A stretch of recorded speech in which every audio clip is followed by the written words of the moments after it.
Now that COVID-19 is a full-fledged pandemic, people are completely losing their and doing insane things that are just truly not helping. Hey, what's up, IOers? It's Mackenzie Smith here, and today on the channel I will be listing the top 10 coronavirus fails that are just really not helping. Because just seeing these happen over the last few months has made me just straight up roll my eyes at how dumb people can be, and I just thought today we could all try and laugh through the pain that has been 2020 so far. So without further ado, let's just get right into it. Starting off with number 10, woman touches face. So during a press conference instructing people on how to best prevent themselves from getting the virus, the director of a California county health department was telling people to take common sense precautions against the virus, like washing your hands frequently and not touching your face. Totally fair, right? But only a few seconds later, she licks her finger before turning a page. Major fail. And honestly, for people that do this in general, it's already kinda gross, but for her to be doing it with pages that I'm sure were held by like at least a few people in front of the whole conference, at the very least is just incredibly hypocritical. But the internet thought it was incredibly memeable as well, with it becoming viral overnight. And I don't blame her totally, because since this outbreak began, I've really started to notice how often I touch my face. But anyways, hopefully her fail here encourages you all to remember to not touch your face as much as possible, and if you are, at least don't lick your finger. Next up at number 9, dad coughing after testing negative. So this is one that you also might have heard about because it went super viral. But basically, Fox decided to have a family on TV that had just recently been quarantined for the disease, but they were found not to have COVID-19.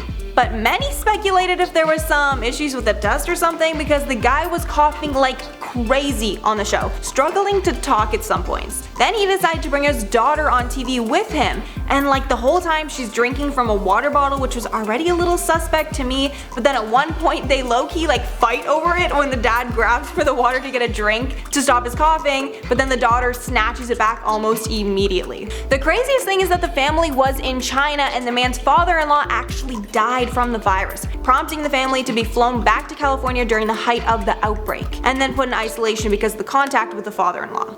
So this all happened about a month ago, and I think since then we've learned that the incubation period for the disease is a lot longer than we initially thought it was, so hopefully the family didn't end up contracting the disease later on. Then next up at number 8, people fighting over toilet paper.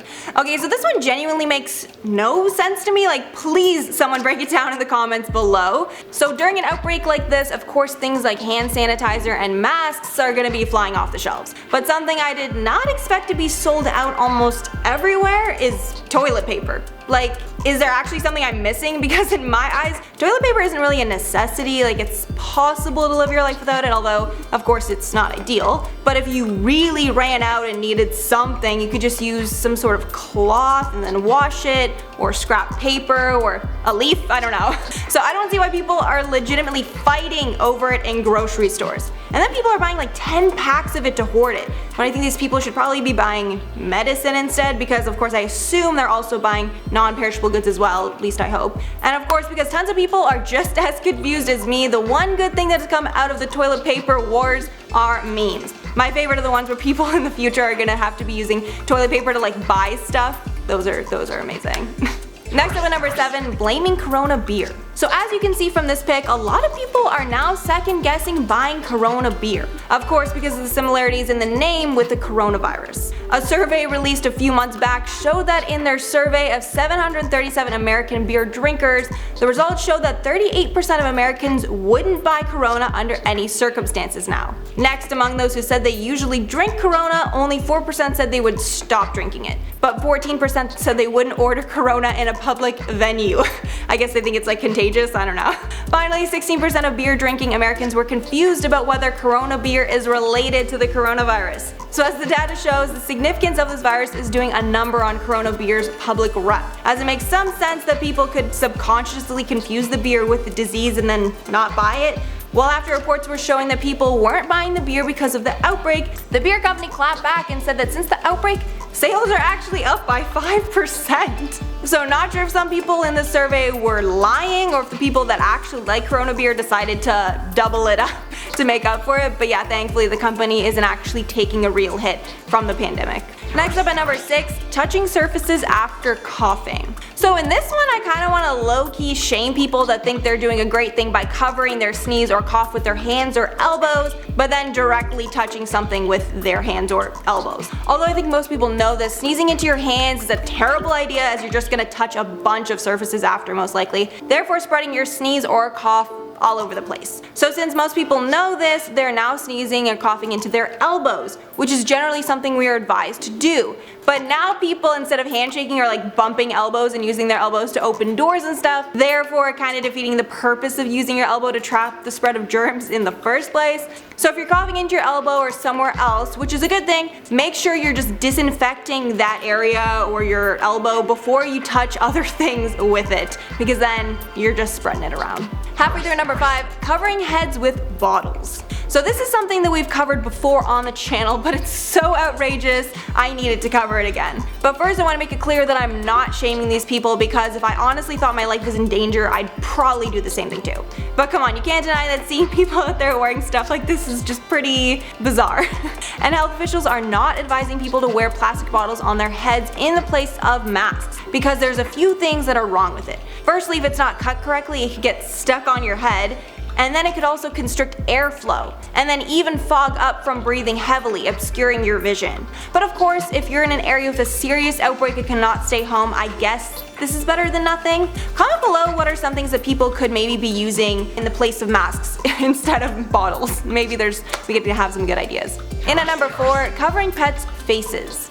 Okay, so this one is really just unfortunate for the pets. So in the beginning of the virus, people were unsure as to whether animals could get the virus, and if they could get it, then if they could spread it to humans. So this left people to take no chances and cover their pets in absolutely ridiculous ways. Some people just put face masks on animals, which isn't all that harmful, but others were using socks, paper cups, and plastic bottles to cover their pets' faces so that they cannot get the disease. With other people even making some makeshift hazmat suits out of plastic bags. But the Humane Society has come out condemning this behavior, saying, quote, "The advice by the World Health Organization that there is no evidence dogs and cats can get infected with the virus needs to be heard throughout China." And this is before, when China was the main place people were getting it. However, since that statement, there was a worry that a dog in Hong Kong might have got the virus, but he has since tested negative, although they are not sure if the symptoms in the dog cannot still develop in the future. But even with one dog potentially having it, health officials are saying that the risk is still incredibly low that a person will contract it from a pet. And they are advising people to not use these masks on dogs, although most of the makeshift masks are probably not harmful unless they are too tight to the pet's face, so just avoid that, of course. Next up at number 3, fighting after a cough. So this one is just crazy and also forces me to lose hope in humanity. But there are a ton of videos online of people getting into verbal and even physical fights in public after a person is seen or heard coughing and sneezing. In one video, a woman goes crazy on another woman for allegedly coughing. Also, did no one tell her that beating her up will 100% give you the virus if she has it? Like, why would you confront her if you're trying to avoid something? Then another video shows a man calling out a woman for not covering her cough. Then after he calls her out, she legit coughs again right in his face just to spite him. And you can see that he's trying to hold it in, but damn, I probably would have lost it at this woman. Like, the audacity to just mockingly cough at me after I just told you to cover your cough? Insane. In at number 2, prejudice against Asians. So this is something that I'm sure a few of you might have experienced where you are now, but the spread of the disease has also sparked a lot of racism against the Asian communities worldwide. The pandemic has not only sparked a rise in racist incidents in schools and hotels against the Asian community, but it's also caused Asian businesses to suffer since the start of the outbreak. An owner of a popular New York City dim sum restaurant has said that the disease has caused a 50% drop in his usual sales. And I can honestly say that I have seen this in my community as well, with some Chinese and Vietnamese places that I go to often having a noticeable difference in the amount of people that are there versus before. And I'm sure you can all remember that mass text that went viral a few weeks back with a Chinese restaurant assuring customers that none of them have the coronavirus so they could try and ramp up business. Anyway, it's all really sad, and if you guys are getting takeout, maybe consider going to an Asian place because I think honestly they might be hurting a little bit right now. And finally, at number 1, people stocking up on everything. In a pandemic like this, places are being locked down, so there's plenty of reason to stock up on extra essentials like food, water, and soap to ensure that you can see it through without going hungry. But people are taking that to the extreme, spending hundreds if not thousands of dollars stocking up on enough pasta and toilet paper for months of quarantine. And I get that people want to look out for themselves, but the problem with this is that there are some people that don't have the luxury to stock up.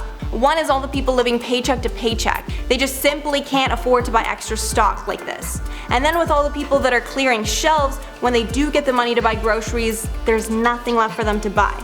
Another group similar to this is retired people who might be living on a fixed income or just might not be able to get to the store fast enough, or might even be afraid to go in the stores since the disease is mainly targeting older people. And by the time they actually get there, again, there's nothing left for them. Okay, so that's all for the insanity. Let me know below which fail was the worst, or if there's anything else that I missed. And now I want to shout out a few comments. So just some guy without a mustache said, "There's no way Jonah Hill and Beanie are related. I never thought that. I never knew that." I know, right? I think the world is now just finding out just because she's kind of blowing up, but it's insane. Then Small Bean said, "Fun fact, I'm actually related to Regis Philbin, although I'm sure most people don't remember him. Also, my Aunt Irene knew Snooki when Snooki was growing up." Okay, what? That's so cool. I would love to know how Snooki was growing up. Was she always crazy, or did she just play it up for the camera? If you're watching this again, like, please let us know the tea. We're all about spilling tea on this channel. We want to know it. Then Queen YC said, "You grew on me so much. You honestly seem like such a sweetheart, but totally sassy at the same time." Thank you, girl, honestly. And usually I like to be nice, but you know, if the situation warrants it, gotta be a little sassy in the videos. Okay guys, so that's all for the video. Like and subscribe down below if you liked, and follow the team on our Instagrams to be kept up to date with all our shenanigans. Thanks so much for watching, and I'll see you guys in the next one.